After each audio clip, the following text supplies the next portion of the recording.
दोस्तों नमस्कार। ये चुनावी मौसम और पूरे देश में चुनावी सरगर्मी और अलग अलग राजनीतिक दलों का एक दूसरे के साथ भिड़ जाना, यही लोकतंत्र की खूबसूरती है।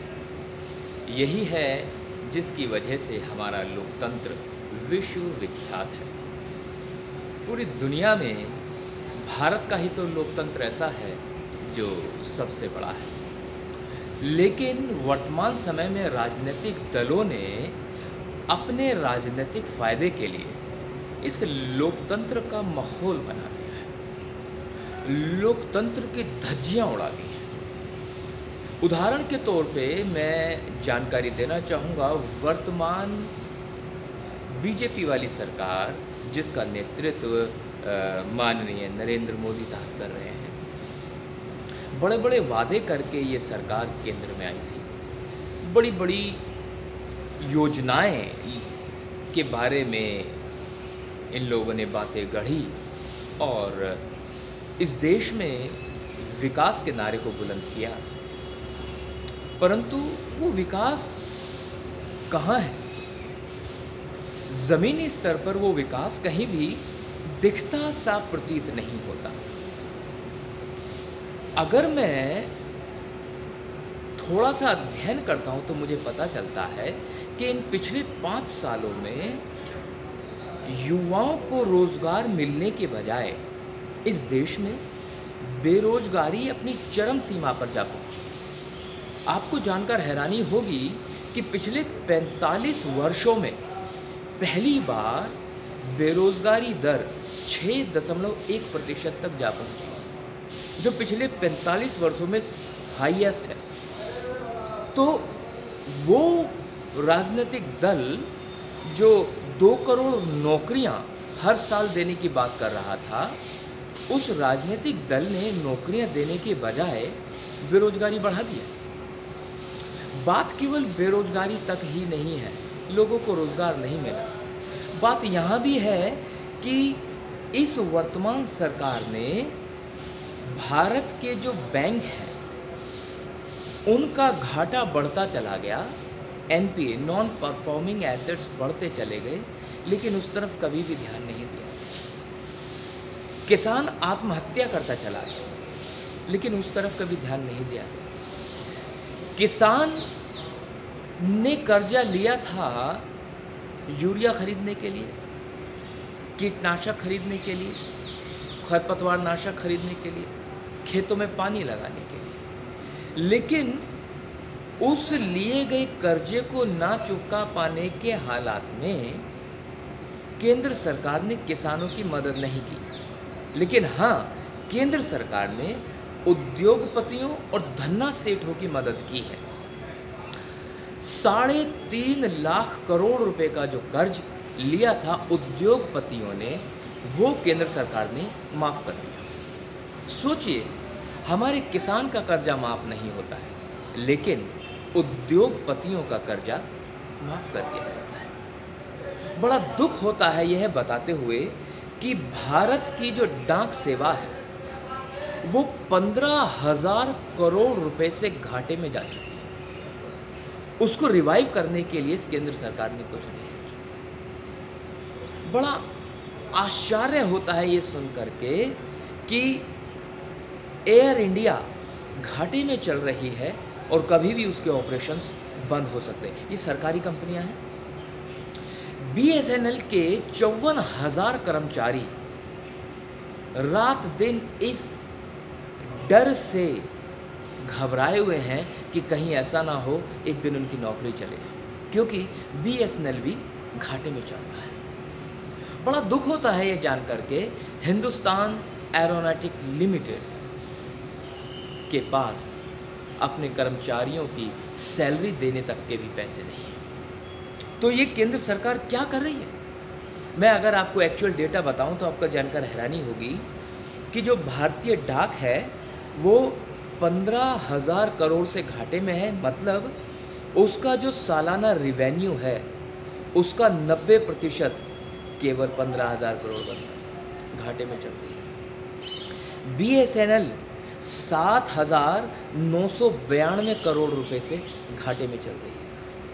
एयर इंडिया 5,337 करोड़ रुपए से घाटे में चल रही है। लेकिन उद्योगपतियों के 3.5 लाख करोड़ का कर्जा माफ किया जाता है। सोच के देखिए, इस वर्तमान सरकार ने ये कैसे हालात पैदा कर दिए। अब मज़े की बात मैं आपको बताता हूँ।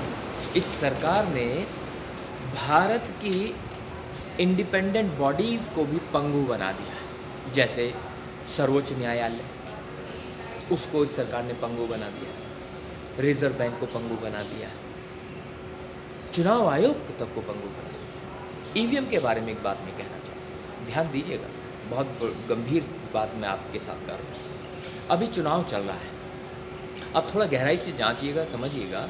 अच्छा, मैं केवल यही नहीं कह रहा हूँ कि EVM में गड़बड़ है, मैं ये कह रहा हूँ EVM तो है ही है, लेकिन EVM के साथ साथ सारे सिस्टम में गड़बड़ है। सारा सिस्टम कैसे गड़बड़ा गया, ध्यान दीजिएगा। विशेष रूप से EVM और VVPAT अगर बहुजन बाहुल्य क्षेत्र में लगी है या मुस्लिम बाहुल्य क्षेत्र में लगी है, तो वहाँ देखिएगा कि उसका स्टैंडर्ड ऑपरेटिंग टाइम, मतलब एक वोट डालने के लिए जो स्टैंडर्ड ऑपरेटिंग टाइम है वो है 7 सेकंड्स। ध्यान दीजिएगा, बात गहरी कर रहा हूँ। 7 सेकंड में एक वोट हो जाना चाहिए, लेकिन बहुजन बाहुल्य क्षेत्रों में लगी हुई मशीनें और मुस्लिम बाहुल्य क्षेत्रों में लगी हुई मशीनें 7 सेकंड में नहीं, 15 सेकंड, 18 सेकंड, 20 सेकंड, 22 सेकंड में एक वोट डाल रही है। थोड़ा गहराई समझिएगा। अगर एक वोट डालने के लिए 7 सेकंड स्टैंडर्ड ऑपरेटिंग टाइम है और वो 14 सेकंड में जाता है, तो मतलब एक वोट खराब हो गया, क्योंकि जो वोटिंग है सवेरे 9 बजे से लेकर के शाम को 6 बजे तक होगी। और अगर हर वोट में 7 सेकंड का लॉस हो रहा है, तो मतलब एक वोट कम हो रही है। आप इसका मतलब समझ रहे हैं, इसकी गहराई समझ रहे हैं यहाँ, इसकी गंभीरता समझ रहे हैं यहाँ। गंभीरता ये है कि आपके वोट की चोरी करने का एक नया, नायाब और बेहतरीन तरीका इस केंद्र सरकार ने निकाला है, जो निर्देश दे रही है चुनाव आयोग को। चुनाव आयोग उनके निर्देशों का पालन कर रहा है। कितनी गंभीर बात है। एक दूसरी बात, भाई पहले चरण का चुनाव हो गया, दूसरे चरण का भी चुनाव हो गया, अब तीसरे चरण का चुनाव हो रहा है। मैं ये कह रहा हूँ, जब चुनाव हो जाता है तो चुनाव हो जाने के बाद ये मशीनें रखी जाती हैं, संभाली जाती हैं, लेकिन कहीं ऐसा तो नहीं है कि ये मशीनें जहाँ रखी जाती हैं ओरिजिनल मशीन को प्रायोजित मशीन से रिप्लेस कर दिया जाए। मैं कैसे यकीन करूं? एक ज़माना था जब कहते थे बूथ कैप्चर हो रहा है, लेकिन आज तो पूरा चुनाव ही कैप्चर हो रहा है। आप समझ पा रहे हैं मेरी बात? आप गहनता समझ पा रहे हैं? मैं कैसे यकीन करूं उन लोगों के ऊपर जहां ये मशीनें रखी जाती हैं। और आज भी बिजनौर जैसे क्षेत्र में जब हाथी का बटन दबाया जाता है तो वोट अपने आप बीजेपी को चले जाता है। तो इस भ्रष्टाचार को रोकने के लिए क्या राजनीतिक पार्टियां एकजुट कभी हो पाएंगी? क्या ये राजनीतिक पार्टियां कभी इस विषय को लेकर गंभीर हो पाएंगी? अगर ऐसा ही चलता रहा तो याद रखिएगा,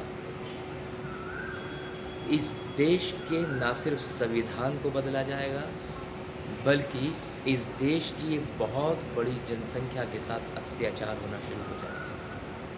सड़कों पर मुझे ऐसा लगता है कहीं ऐसा ना हो कि 2 गुट आपस में भिड़ जाएं और फिर इंसान का ही कत्ल करें।